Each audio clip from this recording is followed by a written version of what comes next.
Typical travel ഡയറിയുടെ പുതിയ വ്ളോഗിലേക്ക് നിങ്ങൾക്ക് എല്ലാവർക്കും സ്വാഗതം. എൻ്റെ പേര് അശ്വിൻ. ഇന്ന് നമ്മൾ പോകുന്നത് കാശ്മീരിലേക്കാണ്. അങ്ങനെ രാവിലെ തന്നെ ഞങ്ങൾ ജമ്മുത്താവിയിലെത്തി. ഞങ്ങൾ ഇറങ്ങാൻ പോകുന്ന സ്റ്റോപ്പ് ഉധംപൂരാണ്. അച്ഛനും അമ്മയും രാവിലെ തന്നെ പ്രിപ്പയർ ചെയ്ത് റെഡിയായിരുന്നു. പുറത്ത് വളരെ മനോഹരമായ കാഴ്ചകളായിരുന്നു.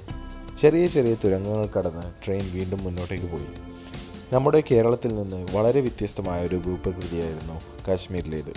ജമ്മുത്താവിയിൽ നിന്ന് ഉധംപൂരിലേക്കുള്ള വഴിയിൽ എങ്ങോട്ട് നോക്കിയാലും സീനറികൾ പോലെയുള്ള വളരെ മനോഹരമായ കാഴ്ചകളാണ്. അതിനിടയിൽ ദഫ് മുട്ടമായി ഒരു കലാകാരൻ കടന്നു വന്നു. പുറത്തേക്ക് നോക്കുമ്പോൾ ഹെൽമെറ്റ് ഇടാതെ 3 പേർ ബൈക്കിൽ യാത്ര ചെയ്യുന്നു. വീണ്ടും തുരങ്കങ്ങൾ വന്നുകൊണ്ടേയിരുന്നു. ഞങ്ങളുടെ കൂടെ സഞ്ചരിച്ച ആ മലയാളി സുഹൃത്തുക്കൾ ജമ്മുത്താവി വരെ മാത്രമാണ് ടിക്കറ്റ് എടുത്തത്. ഉധംപൂർ വരെ കുറച്ച് സ്റ്റോപ്പ് ഉള്ളതിനാൽ അവർ റിസ്ക് എടുക്കാൻ തയ്യാറായി. എന്നാൽ യാത്രക്കിടെ TTR വന്നു. അവർക്ക് ഫൈനും കിട്ടി. പോകുന്ന വഴിയിൽ ട്രെയിൻ എവിടെയോ നിർത്തിയപ്പോൾ ഒരുപാട് കുരങ്ങന്മാരെ ഞങ്ങൾ കണ്ടു. കൂടെയുള്ള യാത്രികർ അവർക്ക് ഫുഡ് കൊടുക്കുന്നുണ്ടായിരുന്നു. ട്രെയിൻ ഉധംപൂരേക്ക് അടുത്തപ്പോൾ ഞങ്ങൾ പാട്ടൊക്കെ പാടി ഡാൻസൊക്കെ ചെയ്ത് വളരെയധികം എൻജോയ് ചെയ്തു. അതിനിടയിൽ ഞങ്ങൾ സ്റ്റോപ്പിൽ ഇറങ്ങാൻ മറന്നുപോയി. എന്തോ ഭാഗ്യത്തിന് ആരോ ട്രെയിനിലെ സ്റ്റോപ്പ് ചങ്ങല വലിച്ചു. അതുകൊണ്ട് ട്രെയിൻ വീണ്ടും നിന്നു. അതുകൊണ്ട് മാത്രമാണ് ഞങ്ങൾക്ക് ഉധംപൂർ ഇറങ്ങാൻ കഴിഞ്ഞത്. അല്ലാത്ത പക്ഷം അടുത്ത സ്റ്റോപ്പിൽ ഇറങ്ങി തിരിച്ചു വരേണ്ടതായുണ്ട്. അത് കൂടുതൽ ബുദ്ധിമുട്ടായനെ.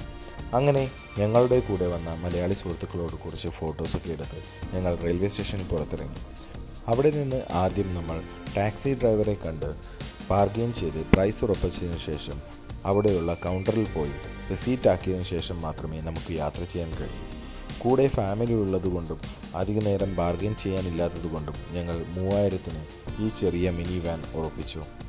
അത്രയ്ക്ക് മോശമില്ലാത്ത രീതിയിൽ കംഫർട്ടായി തന്നെ ഞങ്ങൾക്ക് ആ യാത്ര ചെയ്യാൻ കഴിഞ്ഞു. അവിടെയുള്ള പെട്രോളിൻ്റെ കോസ്റ്റ് ഇപ്പോൾ 97 ആയിരുന്നു. അങ്ങനെ ഞങ്ങൾ യാത്ര മുന്നോട്ടേക്ക് തുടർന്നു. വളരെ മനോഹരമായ റോഡുകളായിരുന്നു തുടക്കത്തിൽ. അതുകൊണ്ട് തന്നെ ഒരു പ്രയാസവും കൂടാതെ ഞങ്ങൾ യാത്ര എൻജോയ് ചെയ്തു.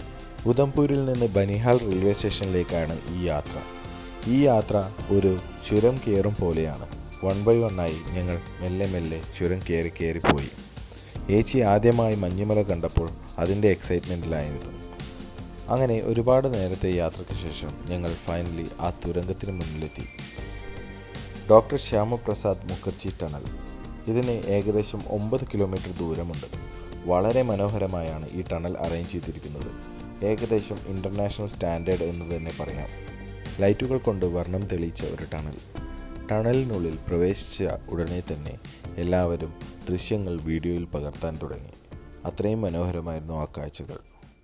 ഞങ്ങളുടെ ഡ്രൈവർ അത്യാവശ്യം നല്ല സ്പീഡിൽ തന്നെയായിരുന്നു കാർ ഓടിച്ചിരുന്നത്. അതുകൊണ്ട് തന്നെ ചില സമയങ്ങളിൽ ചെറുതായി പേടിക്കുകയും ചെയ്തു. ദീർഘനേരത്തെ ടണലിലെ കാഴ്ചക്കൊടുവിൽ ഞങ്ങൾ പുറത്തേക്കെത്തി. ടണലിലെ ഇരുട്ടിൽ നിന്നും പുറത്തേക്കെത്തിയപ്പോൾ ഒരു പ്രത്യേക സുഖമായിരുന്നു. ഇപ്പോഴും പലയിടങ്ങളിലായി കൺസ്ട്രക്ഷൻ വർക്ക് നടന്നുകൊണ്ടേയിരിക്കുന്നുണ്ട്. കാരണം എല്ലായിടത്തും പുതിയ റോഡുകളാണ് ഇപ്പോൾ നിർമ്മിച്ചിരിക്കുന്നത്. കാശ്മീരിലേക്കുള്ള റോഡ് ഗതാഗതമാണെങ്കിലും ട്രെയിൻ കണക്ടിവിറ്റി ആണെങ്കിലും വളരെ വേഗത്തിൽ തന്നെയാണ് പുരോഗമിക്കുന്നത്. ഇതിനിടയിൽ വണ്ടി ഒരു സ്ഥലത്ത് സൈഡാക്കി ഞങ്ങൾ കുറച്ച് കുടിവെള്ളം വാങ്ങി. ഊട്ടിയെ ഓർമ്മിപ്പിക്കും തരത്തിലുള്ള വീടുകളാണ് ഞാൻ ഇവിടെയും കണ്ടത്. മലഞ്ചെരുവുകളിൽ പല കളറുകളിലായി അലങ്കരിച്ചിരിക്കുന്ന വീടുകൾ. ഇതുപോലുള്ള ബ്രിഡ്ജ് റോഡുകൾ കൂടുതലായും ഇവിടെ വരാൻ കാരണം ഇവിടെ ഉണ്ടായിരുന്ന ലാൻഡ് സ്ലൈഡ്സ് തന്നെയായിരിക്കാം.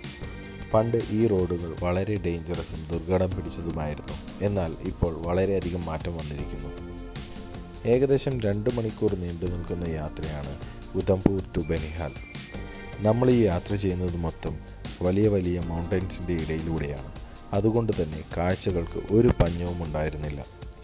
പലയിടങ്ങളിലായി തുരങ്കങ്ങൾ അവിടെ നിന്ന് നമുക്ക് കാണാൻ കഴിയുമായിരുന്നു. പുതിയ പുതിയ തുരങ്കങ്ങൾ നിർമ്മിക്കുന്നതും കാണാം. എല്ലാ റോഡിൻ്റെയും പൂർണ്ണമായ രൂപം ഇതുവരെ ആയിട്ടില്ല. ഇപ്പോഴും പല റോഡുകളും പുതുതായി നിർമ്മിച്ചുകൊണ്ടേയിരിക്കുകയാണ്. ട്രാവൽ സിക്നസ് ഉള്ളവർക്ക് കയ്യിലൊരു സഞ്ചി കരുതുന്നത് എപ്പോഴും നല്ലതാണ്. സത്യത്തിൽ ഞങ്ങൾ മറന്നുപോയ ഒരു കാര്യവും ഇതുതന്നെയായിരുന്നു. മുൻപ് ഈ ചുരം റോഡുകളെല്ലാം 2 way ലൈനായിരുന്നുവെങ്കിൽ ഇപ്പോൾ എല്ലാം 1 way ലൈനാണ്. അതുകൊണ്ട് തന്നെ യാത്രയും വളരെ എളുപ്പമാണ്. അങ്ങനെ അവസാനം ഞങ്ങൾ ബനിഹാൽ റെയിൽവേ സ്റ്റേഷനിലെത്തി. വളരെയധികം തിരക്ക് ഞങ്ങൾക്ക് അവിടെ അനുഭവപ്പെട്ടു.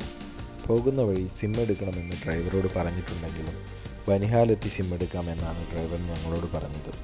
അങ്ങനെ ബനിഹാലെത്തി അന്വേഷിച്ചപ്പോൾ 1 കിലോമീറ്റർ മുന്നെയാണ് സിം എടുക്കുന്ന സ്ഥലം. അവിടെ നിന്ന് വീണ്ടും നടക്കാൻ കഴിയാത്തതുകൊണ്ട് ഞങ്ങൾ ശ്രീനഗർ എത്തി സിം എടുക്കാമെന്ന് തീരുമാനിച്ചു. അങ്ങനെ ബനിഹാലിൽ നിന്ന് ടിക്കറ്റ് എടുത്ത് ഞങ്ങൾ ശ്രീനഗറിലേക്കുള്ള ട്രെയിനിൽ കയറി.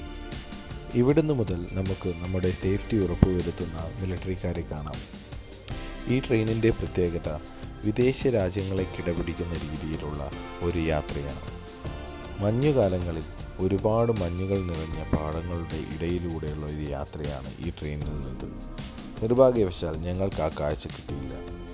ഞങ്ങൾ ഉച്ചയ്ക്കുള്ള 1:15 ട്രെയിനിലാണ് കയറിയത്. ഏകദേശം 3 മണിയോടുകൂടി ഞങ്ങൾ ശ്രീനഗർ എത്തി. ഇടയ്ക്ക് ഒരുപാട് സ്റ്റോപ്പുകളുണ്ട്. ഏകദേശം 2 മണിക്കൂറുള്ള യാത്രയാണിത്.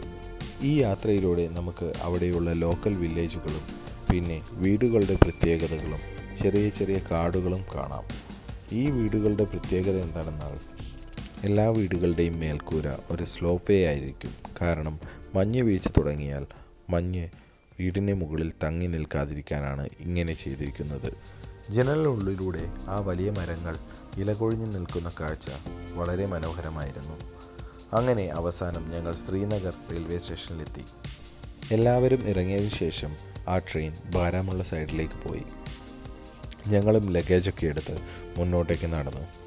അപ്പുറത്തായി നമുക്ക് വീണ്ടും മിലിറ്ററിക്കാരെ കാണാം. ഈ വരുന്ന യാത്രയിൽ നമുക്ക് ഇടയ്ക്കിടെയായി മിലിറ്ററി ക്യാമ്പുകളും ഒരുപാട് പട്ടാളക്കാരെയും കാണാമായിരുന്നു. ഞങ്ങളുടെ ഈ കാശ്മീർ യാത്ര ഒരു പാക്കേജ് എടുത്താണ്. ഒരാൾക്ക് ഏകദേശം 5000 രൂപയായിരുന്നു ഞങ്ങളുടെ പാക്കേജ് വില. പ്രൗഢിയോടെ ഇന്ത്യൻ ഫ്ലാഗ് പാറിപ്പറന്നുകൊണ്ടാണ് ശ്രീനഗർ റെയിൽവേ സ്റ്റേഷൻ ഞങ്ങളെ വെൽക്കം ചെയ്തത്. ഞങ്ങളുടെ പാക്കേജ് ഇവിടെ നിന്നാണ് സ്റ്റാർട്ട് ചെയ്യുന്നത്. അവിടെ നിന്ന് ഒരാളുടെ ഫോൺ വാങ്ങി ഞാൻ പാക്കേജ് എടുത്ത സുഹൃത്തിനെ വിളിച്ചു. അദ്ദേഹം എനിക്ക് ഒരു ടാക്സി അവിടെ അറേഞ്ച് ചെയ്തു. അങ്ങനെ ഞങ്ങളെല്ലാവരും ടാക്സിയിൽ കയറി മുന്നോട്ട് നീങ്ങി. പോകുന്ന വഴിയിൽ നമുക്ക് ഒരുപാട് മിലിറ്ററിക്കാരെ കാണാമായിരുന്നു. അത്രയും മിലിറ്ററിക്കാരുള്ളത് കൊണ്ടാവാം എനിക്ക് വളരെ സേഫായി ഫീൽ ചെയ്തു. അങ്ങനെ ഞങ്ങൾ യാത്ര മുന്നോട്ടേക്ക് തുടർന്നു. ഞങ്ങൾ നേരെ പോയത് ഡാൽ ലേക്കിനരികിലാണ്. ഞങ്ങളുടെ ആദ്യത്തെ ലക്ഷ്യം സിം എടുക്കുക എന്നാണ്. എൻ്റെ ഏച്ചിക്ക് ഒരുപാട് കോളുകൾ വരാനുണ്ട്. അതുകൊണ്ട് തന്നെ സിം ഞങ്ങൾക്ക് വളരെ ഇമ്പോർട്ടൻ്റ് ആയിരുന്നു. ഉധംപൂരിൽ നിന്ന് ശ്രീനഗറിലേക്ക് വരുന്ന വഴി നമ്മൾ സിം എടുത്താൽ ഏകദേശം 500 ആണ് ചാർജ് വരുന്നത്. എന്നാൽ ശ്രീനഗർ എത്തി നമ്മൾ സിം എടുക്കുമ്പോൾ നമുക്ക് 300 മാത്രമാണ് ചാർജ് വരുന്നത്. അതുകൊണ്ട് തന്നെ ഞങ്ങൾ ശ്രീനഗറിൽ നിന്നാണ് സിം എടുത്തത്. വഴിയോര കാഴ്ചകൾ കണ്ട് ഞങ്ങൾ വീണ്ടും മുന്നോട്ടേക്ക് നീങ്ങി. ശ്രീനഗറിലും അത്യാവശ്യം നല്ല തിരക്കും ബ്ലോക്കുമാണ്. ഡൽഹി ഓർമ്മിപ്പിക്കും വിധം എല്ലാവരും ആവശ്യത്തിനും അനാവശ്യത്തിനും ഹോൺ മുഴക്കുന്നുണ്ടായിരുന്നു. അങ്ങനെ ഞങ്ങൾ ഡാൽ ലേക്കിനരികിലെത്തി. അതിൻ്റെ അടുത്ത് തന്നെയായിരുന്നു സിം എടുക്കാനുള്ള ഷോപ്പ്. ഞാൻ വേഗം സിം എടുക്കാനുള്ള ഷോപ്പിൽ പോയി. അവിടെ എയർടെൽ ഉണ്ടായിരുന്നില്ല. ജിയോ സിം എടുത്ത് ഞങ്ങൾ ഭക്ഷണം കഴിക്കാനായി അടുത്തുള്ളൊരു ഹോട്ടലിൽ പോയി. അവിടെ നല്ല ചൂട് ചോറും പൊറോട്ടയും വാങ്ങി. രണ്ടും നല്ല ടേസ്റ്റായിരുന്നു. എന്നിരുന്നാലും അവിടെയുള്ള കസ്റ്റമർ സർവീസ് എനിക്കത്ര ഇഷ്ടപ്പെട്ടില്ല. അങ്ങനെ ഞങ്ങൾ പാക്കേജ് എടുത്ത സുഹൃത്തിൻ്റെ നിർദ്ദേശപ്രകാരം മുന്നോട്ടേക്ക് നീങ്ങി. ദാൽ ലേക്കിൽ ഒരുപാട് ശിക്കാരകൾ നിർത്തിയിട്ടിരിക്കുന്നു. അതിലൊന്നിൽ ഞങ്ങൾ കയറി. കാശ്മീരിലെ ഒരു മേജർ അട്രാക്ഷൻ തന്നെയാണ് ഈ ശിക്കാര റൈഡ്. അതുകൊണ്ട് തന്നെ ഞങ്ങളെല്ലാവരും വളരെ എക്സൈറ്റഡ് ആയിരുന്നു. എന്നാൽ അമ്മയ്ക്ക് വളരെ പേടി തോന്നി ഈ യാത്ര. ഞങ്ങൾ 7 പേർ കൂടി ഒരു ശിക്കാരയിലാണ് യാത്ര ചെയ്തത്. അടുത്തുള്ള കാഴ്ചകൾ വളരെ മനോഹരമായിരുന്നു. അടുത്തടുത്തായി ഒരുപാട് ഹൗസ് ബോട്ടുകൾ കാണാമായിരുന്നു. ഞങ്ങളെയും കാത്തിരിക്കുന്നത് ഒരു കൊച്ചു ഹൗസ് ബോട്ട് തന്നെയാണ്. എൻ്റെ വെഡ്ഡിങ് ആനിവേഴ്സറിയാണിന്ന്. അതുകൊണ്ട് തന്നെ ഹൗസ് ബോട്ടിൽ വെഡ്ഡിങ് ആനിവേഴ്സറി ആഘോഷിക്കാമെന്ന് ഞാൻ കരുതി. ഡാൽ ലേക്കിലെ ഒരു മിനി റൈഡ് തന്നെയായിരുന്നു ഈ ശിക്കാരയിലേത്. അങ്ങനെ ശിക്കാര ഡ്രൈവർ ഞങ്ങളെ നേരെ ഹൗസ് ബോട്ടിനടുത്ത് എത്തിച്ചു.